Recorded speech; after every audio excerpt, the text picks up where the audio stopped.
जय हिंद दोस्तों। हम लोग UP triple SC lower PCS के लिए यूपी जीके की सीरीज चला रहे थे, जिसका ये तीसरा वीडियो है। 2 वीडियो ऑलरेडी चैनल पे अपलोड हो चुके हैं, तो उनको आप लोगों ने देख लिया होगा। ये तीसरा वीडियो है। इस तीसरे वीडियो में हम लोग लगभग 3 से 4 टॉपिक को कवर करने वाले हैं। तो चलिए हम लोग देखते हैं कौन से टॉपिक हम लोग कवर करेंगे। जितने लोग चैनल पे नए हैं वो लोग चैनल को सब्सक्राइब करके और बेल आइकन को प्रेस करके जरूर रखें, ताकि जितने वीडियो बनाए उनका नोटिफिकेशन आपको मिलता रहे। ये देखिए 20 नंबर का आता है आपका यूपी जीके। तो उस 20 नंबर में जो यूपी जीके का ऑफिशियली सिलेबस है वो इतना है। इतना हमको सिलेबस पढ़ना होता है पूरा। इसका आप अच्छे से स्क्रीनशॉट जरूर ले लीजिएगा, ठीक है। इतने टॉपिक हमको पढ़ने होते हैं, जिसमें से हमने ये 2 टॉपिक कंप्लीट कर दिए थे। आज के इस वीडियो में हम लोग प्रमुख उत्सव एवं मेले, प्रमुख रामसर स्थल, प्रमुख वन्य जीव अभ्यारण्य एवं पक्षी विहार, इतने टॉपिक यानी कि 3 टॉपिक हम लोग कंप्लीट करेंगे। तो ये 3 टॉपिक हमारे आज के सेशन में कंप्लीट होने वाले हैं। अगला जो वीडियो आएगा उसमें 3 से 4 टॉपिक हम लोगों को कंप्लीट करेंगे। तो लगभग हमने आपसे कहा था 12 से 13 वीडियो में हम लोग ये पूरा यूपी जीके कंप्लीट कर देंगे। तो पूरा एक एक अच्छे से देखिएगा। पीडीएफ उपलब्ध करा देंगे। पहले आप क्लास देख लो, पीडीएफ के लिए हम आपको जानकारी देंगे। चलिए क्लास हम लोग देखते हैं। तो पहला जो हमारा टॉपिक है इसका आज वो है प्रमुख मेले और महोत्सव, फिर है रामसर साइट, फिर है वन्यजीव अभ्यारण्य। तो चलिए देखते हैं। ये सारा डाटा हम लोग यूपी के संदर्भ में ही देख रहे हैं। देखिए सबसे पहले जब हम लोग बात करते हैं प्रमुख महोत्सव और मेले की, बात करते हैं सिर्फ यूपी में। तो देखिए यूपी में प्रतिवर्ष लगभग 2250 मेलों का आयोजन किया जाता है। कितने? 2250। और सर्वाधिक मेले कहाँ पे लगते हैं? तो मथुरा में लगते हैं 86, कानपुर में 80 और फतेहपुर में 72। तो ये वो मेले हैं जो प्रतिवर्ष लगाए जाते हैं। एक वर्ष का डाटा इसमें है। तो सबसे ज़्यादा यूपी में मेले कहाँ लगते हैं? 86। टोटल मेले कितने लगते हैं? तो 2250, ठीक है। सबसे कम मेले लगते हैं पीलीभीत में। तो ये आपने समझ लिया कि टोटल मेले कितने लगते हैं, सबसे ज़्यादा कहाँ लगते हैं, सबसे कम कहाँ पे लगते हैं। अब हम लोग बात करेंगे कि लगभग आपको 30 से 35, 40 इसमें महोत्सव मेले हमने सम्मिलित किए हैं। लेकिन अगर और ज़रूरत लगेगी तो हम उन चीज़ों को और बढ़ा देंगे, ठीक है। लगभग आप ये मान के चलो कि जो 15-20 सालों के जो पेपर का ट्रेंड रहा है यूपी ट्रिपल एससी का, उसी को देख करके इन चीज़ों को हमने सम्मिलित किया है, ठीक है। जैसे कुंभ मेले की अगर बात कर ले तो महाकुंभ विश्व का सबसे बड़ा मेला है, जो कितने प्रतिवर्ष 12 वर्षों में लगता है। प्रत्येक 12 वर्षों में। महाकुंभ कितने वर्षों में? 12 वर्षों में। कुंभ कितने वर्षों में? 6 वर्षों में। लगता कहाँ है? प्रयागराज में। माघ मेला प्रतिवर्ष लगता है प्रयागराज में, ठीक है। आगरा में अगर बात करें तो ताज महोत्सव कहाँ मनाया जाता है? आगरा में मनाया जाता है। ये फरवरी माह में लगता है। मुगल कालीन संस्कृति तथा ललित कलाओं का प्रदर्शन इसमें किया जाता है ताज महोत्सव में। बटेश्वर मेला यह एक पशु मेला है। बटेश्वर मेला ये कहाँ लगता है? आगरा में लगता है। सुलहकुल महोत्सव ये हिंदू मुस्लिम एकता का प्रतीक माना जाता है, ये भी लगता है आगरा में। राम बारात उत्सव लगता है आगरा में। तो देखो यहाँ से क्वेश्चन किस तरीके से पूछता है। सबसे ज़्यादा तो कई बार रिपीट हुआ कि सर्वाधिक मेले कहाँ लगते हैं, तो लगते हैं कहाँ पे? मथुरा में। क्वेश्चन यहाँ पे एक बार रिपीट हुआ था कि बताइएगा हिंदू मुस्लिम एकता के लिए कौन सा मेला प्रसिद्ध है? तो वो कौन सा है? सुलहकुल महोत्सव, ये आगरा का है, ठीक है। पशु मेला ये बटेश्वर मेला है, कहाँ का है? आगरा का है। अगर आप अच्छे से पढ़ रहे होगे तो आपको, आपने पीवाईक्यू लगाई होगी, यूपी ट्रिपल एससी का एग्जाम दिया होगा, तो आपको ये जरूर देखने को मिले होंगे। चलिए आगे हम लोग देखते हैं। ये देख लीजिए प्रयागराज में कौन से लगते हैं? तो प्रयागराज में लगता है त्रिवेणी मेला, जो मिश्रित संस्कृति का अवलोकन करता है। कुंभ मेला और प्रयाग उत्सव। कुंभ मेला के बारे में हमने बता दिया, 12 वर्ष में लगता है। 4 जगहों पे लगता है कुंभ मेला, हरिद्वार, नासिक, उज्जैन और प्रयागराज में। अर्धकुंभ 6 साल में इसका आयोजन होता है। यह केवल प्रयागराज और हरिद्वार में ही लगता है। तो ये भी जानकारी आपको अच्छे से पता होनी चाहिए थी। वाराणसी में कौन कौन से मेले लगते हैं? तो बुद्ध महोत्सव लगता है, जो सारनाथ। वाराणसी उत्सव ज्ञान विज्ञान का प्रस्तुतिकरण इसमें किया जाता है। गंगा महोत्सव और ध्रुपद मेला ये वृंदावन व वाराणसी। नकटैया मेला दशहरा महोत्सव के रूप में मनाया जाता है। देव दीपावली उत्सव ये त्रिपुर राक्षस वध का उत्सव के रूप में इसको मनाते हैं। तो ये वाराणसी के जो मेले थे वो हमने आपको समझा दिए। अब देखो सैफई महोत्सव इटावा में लगता है। कलिंजर मेला बांदा में लगता है। निचैती मेला मेरठ में लगता है, सरसना मेला मेरठ में लगता है, देवासरी बहुत इंपॉर्टेंट है, कई बार पूछा गया, देवासरी बाराबंकी में लगता है, सैयद सलार बहराइच में लगता है, ये इंपॉर्टेंट मेला है।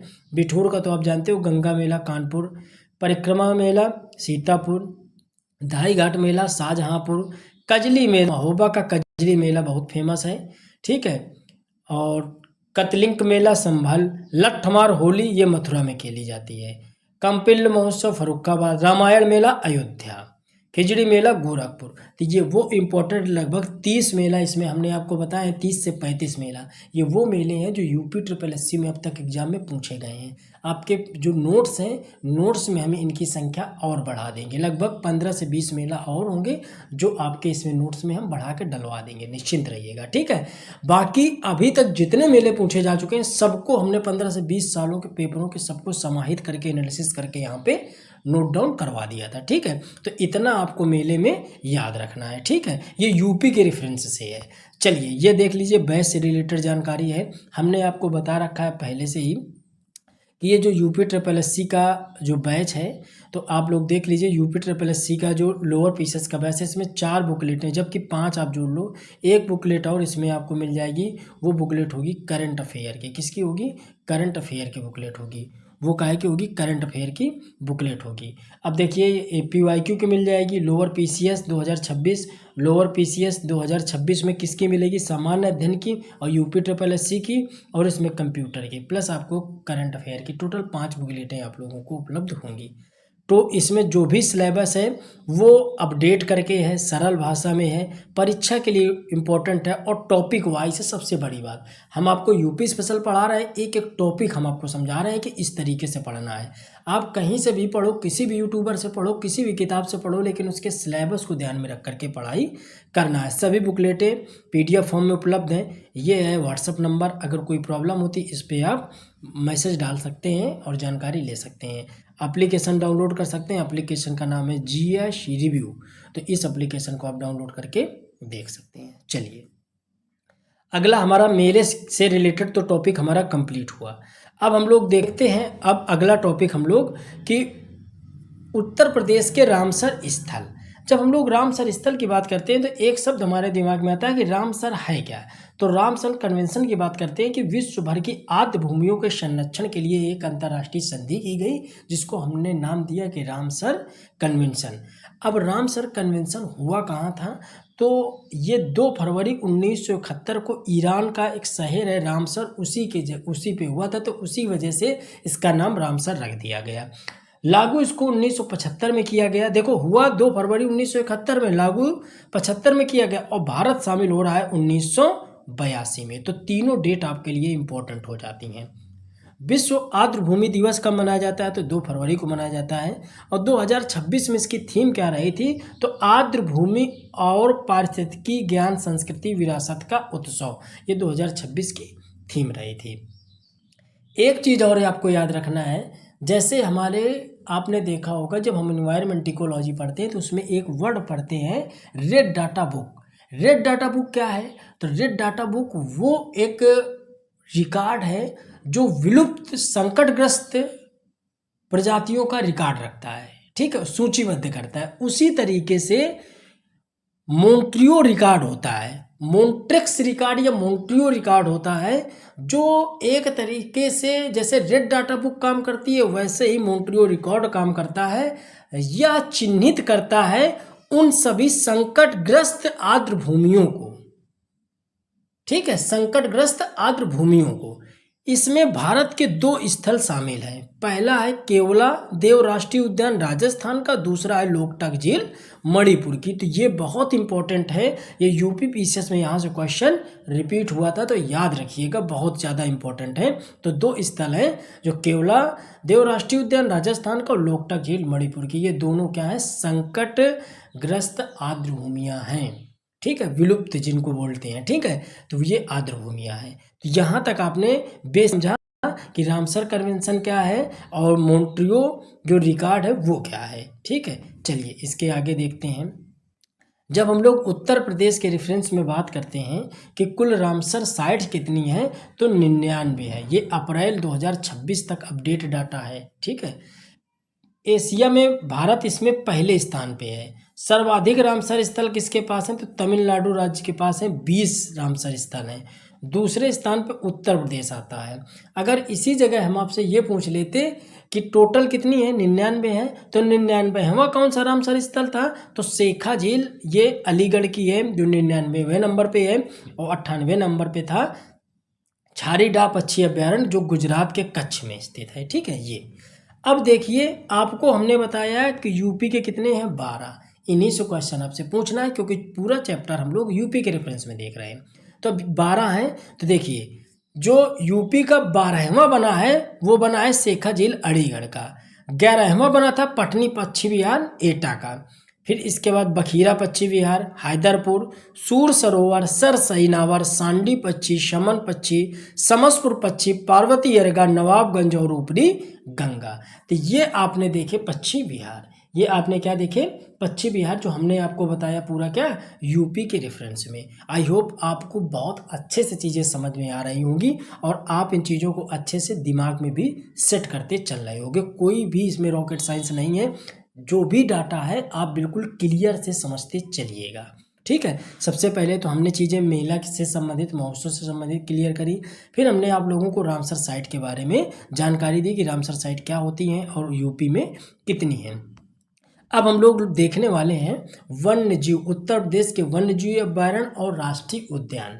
वन्य जीव अभ्यारण्य और राष्ट्रीय उद्यान, तो हम आपको ये पढ़ाने से पहले आपको पहले ये जानना जरूरी होगा कि वन्य जीव अभ्यारण्य क्या होता है, राष्ट्रीय उद्यान क्या होता है, जैव मंडलीय आरक्षित क्षेत्र क्या होता है, क्योंकि लोगों को यही नहीं पता है कि एक्चुअल में ये होता क्या है। और उत्तर प्रदेश में आप बताइए कि जैव मंडलित आरक्षित क्षेत्र है या नहीं है। तो उत्तर प्रदेश में एक बात याद रखिएगा कि जैव मंडल आरक्षित क्षेत्र नहीं है। ठीक है, तो जो भी डाटा है वो हम आपको प्रोवाइड कराते हैं। देखिए सबसे पहले देखिए वन्य जीव अभ्यारण्य, राष्ट्रीय पार्क, क्या सबसे पहले वन्य जीव अभ्यारण्य, तो वन्य जीव अभ्यारण्य देख लेते हैं, राष्ट्रीय पार्क देख लेते हैं और जैव मंडल आरक्षित क्षेत्र देख लेते हैं। जब हम लोग बात करते हैं वन्य जीव अभ्यारण्य, तो इसमें जीव जंतुओं का प्राकृतिक निवास स्थान इनको कहा जाता है, वन्य जीव अभ्यारण्य को। यहाँ पे वनों की कटाई नहीं आप कर सकते हो, शिकार आप नहीं कर सकते हो, पशुओं को नहीं चरा सकते हो। तो ये होता है वन्य जीव अभ्यारण्य की डिफिनीशन वन्य जीव अभ्यारण्य के बारे में। जब हम लोग राष्ट्रीय पार्क की बात करते हैं, यानी कि राष्ट्रीय उद्यान की बात करते हैं, नेशनल पार्क की बात करते हैं, वहाँ पे जीव जंतु, वनस्पति और ऐतिहासिक वस्तुओं को संरक्षित किया जाता है। इनमें बिना अनुमति के आप प्रवेश तक नहीं कर सकते हैं, पशुओं को नहीं चरा सकते हैं, लकड़ी नहीं काट सकते हैं, शिकार नहीं काट सकते हैं, वनों को नहीं काट सकते हैं। जब हम लोग बात करते हैं जैव मंडल आरक्षित क्षेत्र की, तो जैव मंडल आरक्षित क्षेत्र में क्या होता है, जीव जंतु, सूक्ष्म जीव और प्रजातियां जितनी भी होती हैं उन सबका संरक्षण जैव मंडल आरक्षित क्षेत्र में होता है। इसमें वन्य जीव अभ्यारण्य और राष्ट्रीय उद्यान भी सम्मिलित होते हैं। तो ये बात आपके अच्छे से समझ में आई होगी। तो जो जैव मंडल आरक्षित क्षेत्र होता है, जैव मंडल जैसे आरक्षित क्षेत्र ये है, ये क्या है, जैव मंडल आरक्षित क्षेत्र, इसी के अंदर आ जाते हैं वन्यजीव संरक्षण और राष्ट्रीय पार्क। राष्ट्रीय पार्क तो इसी के अंदर दोनों आ जाते हैं। ठीक है, अब हम लोग अगर देखते हैं, पूछ ले, अगर आपसे कोई पूछ ले यूपी के संदर्भ में कि अच्छा आप ये बताओ कि यूपी में राष्ट्रीय पार्क कितना है, तो आप क्या बताओगे कि सर यूपी में एक राष्ट्रीय उद्यान है, एक है। तो उसका नाम क्या है, तो आप सभी जानते हो दुधवा राष्ट्रीय उद्यान लखीमपुर खीरी। ये डाटा भी हम प्रोवाइड कराएंगे, दुधवा राष्ट्रीय उद्यान लखीमपुर खीरी। अब जीव मंडल आरक्षित क्षेत्र कितने हैं, तो ये बताओगे सर ये यहाँ पे यूपी में 0 है।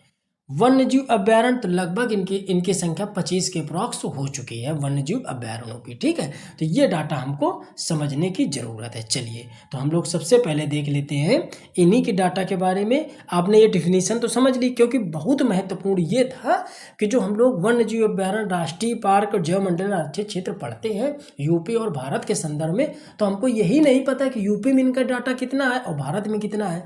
चलो भारत का आपने पढ़ा भी होगा, लेकिन यूपी का भी जानना जरूरी, क्योंकि यूपी स्पेशल पढ़ना है और इनकी डिफिनीशन से ही हम लोग कंफ्यूजन में रहते हैं। तो ये चीज़ आपने क्लियर कर ली। अब हम लोग देख लेते हैं यहाँ पे उत्तर प्रदेश के संदर्भ में वन्य जीव अभ्यारण्य और राष्ट्रीय उद्यान।